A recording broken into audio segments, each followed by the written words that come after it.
নমস্কার বন্ধুরা, আবারও হাজির হয়ে গেছি নতুন একটা পিঠার রেসিপি নিয়ে। আজ বানাবো সিম্পল পিঠে। এটা দেখতে যেমন সুন্দর, খেতেও তেমনি সুন্দর। তাহলে চলুন দেখে নিই আমার আজকের রেসিপি। তার জন্য প্রথমে আমি একটা বাটিতে একটা ডিম ফাটিয়ে নিচ্ছি। তার সাথে দিয়ে দিচ্ছি অল্প পরিমাণ একটু লবণ, আর দিয়ে দিচ্ছি 1 চিমটে কালো জিরে, আর তার সাথে দেব 2 চামচ মতো চিনি। প্রথমেই এই কয়েকটা উপকরণ আমি ভালো করে একটু মিশিয়ে নিচ্ছি, যাতে চিনিটা সব কিছুর সাথে একসাথে মিশে যায়। আপনারা চাইলে কিন্তু এখানে চিনিটা গুঁড়ো করেও ব্যবহার করতে পারেন। চিনিটা ভালো করে মেশানো হয়ে গেলে আমি তাতে দিয়ে দিচ্ছি একটা বাটি মাপ করে 1 বাটি আটা। আমি এখানে রেসিপিটা আটা দিয়ে বানাচ্ছি, আপনারা চাইলে একই রকমভাবে ময়দা দিয়েও বানিয়ে নিতে পারেন। তারপর আবারও সব কিছু একসাথে ভালো করে মিশিয়ে নিতে হবে। সব কিছু ভালো করে মেশানো হয়ে গেলে আমি হাত দিয়ে এটা মেখে একটা ডোতে তৈরি করে নেব।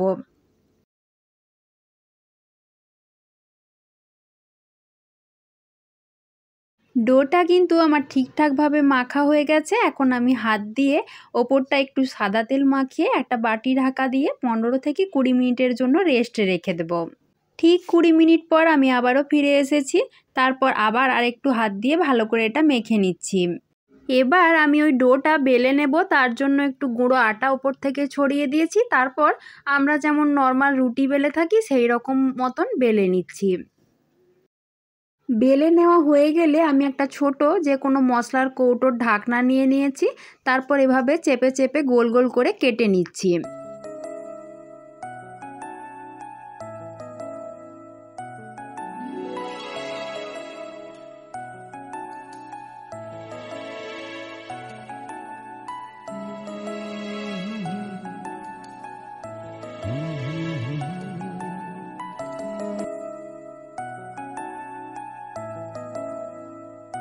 এবার গোল অংশগুলো আমি তুলে নিয়ে সাইডের অংশগুলো কেটে বাদ দিয়ে দিচ্ছি। এটা কিন্তু ফেলে দেবার দরকার নেই, আবার একবার বেলে নিয়ে গোল গোল করে কেটে নিলেই হবে।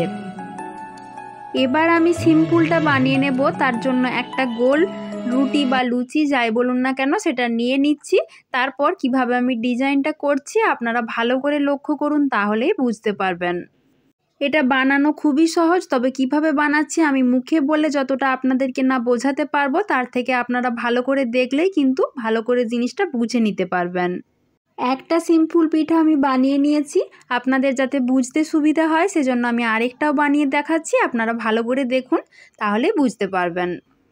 এই জুড়ে দেওয়া অংশগুলো কিন্তু হাত দিয়ে একটু ভালো করে চিপে দিতে হবে, তা না হলে তেলে দেওয়া মাত্র এগুলো খুলে যাবে, তখন আর সিম্পলের মতো দেখতে লাগবে না।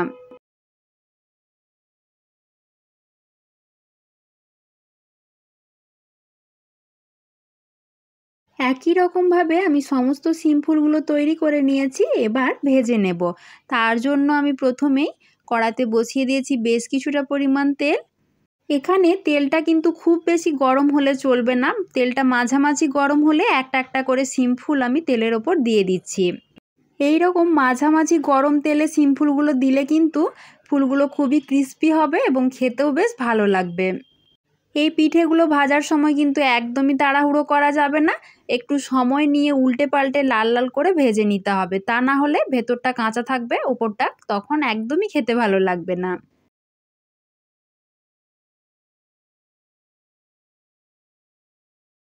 দেখুন সব পিঠেগুলোই আমার লাল লাল করে ভাজা হয়ে গেছে। এখন আমি একটা ছান্তার সাহায্যে এভাবে তেলটা ঝরিয়ে তুলে নিচ্ছি।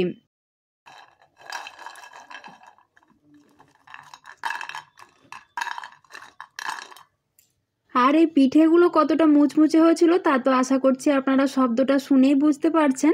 তাহলে বন্ধুরা দেখলেন তো কত কম সময়ে এত সুন্দর একটা পিঠে তৈরি করা হয়ে গেল। এই পিঠেগুলো কিন্তু আপনারা ভেজে বেশ কিছুদিনের জন্য সংরক্ষণ করেও রেখে দিতে পারেন।